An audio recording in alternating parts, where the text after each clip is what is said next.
Calendrier de l'Avent, lundi 11 décembre, vous avez un message. Bonsoir à tous et à toutes. Je suis avec une femme qui s'appelle Nelly, décédée. Elle était du sud-ouest. J'avais la ville d'Albi, la ville de Tarbes et la ville de Toulouse avec cette femme-là. Je pense que cette femme a une mort violente et que c'était un accident de voiture. Elle était toute seule en voiture. Elle n'était pas très pressée, mais elle me dit on m'a percutée. Et je ressens la voiture une autre voiture qui l'a percutée. Et elle me dit qu'elle est morte comme ça, couchée sur son volant de la voiture. Elle me parle d'un Laurent, elle me parle d'un Pierre, elle me parle d'un Philippe qu'elle a retrouvé de l'autre côté dans l'au-delà.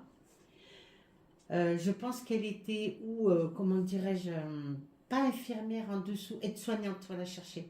Travaillait dans un centre hospitalier, aide-soignante. Elle n'était pas infirmière, hein. Elle me dit bien pas infirmière. Elle aurait bien aimé être infirmière, mais elle était aide-soignante.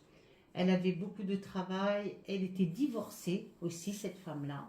Et elle a laissé 2 enfants, 2 garçons qui sont assez grands, dont un commence par un K, comme Kevin, comme Karim, qu'est-ce qu'il y a encore? Un prénom qui commence par un K. Et elle me parle aussi d'une femme aussi. Elle me parle de son fils Kevin, moi je pense. Et elle me parle aussi d'une femme Patricia qu'elle a retrouvée de l'autre côté dans l'au-delà et qui est morte d'un cancer à l'hôpital.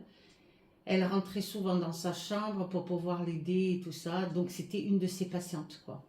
Elle me dit que elle est décédée. Elle me dit aider les gens comme ça et mourir violemment d'un accident de voiture. Elle est partie quand même avec pas mal de colère dans l'au-delà parce qu'elle n'a pas compris sa mort. Ça a été très violent. Elle embrasse beaucoup ses enfants, ses 2 garçons.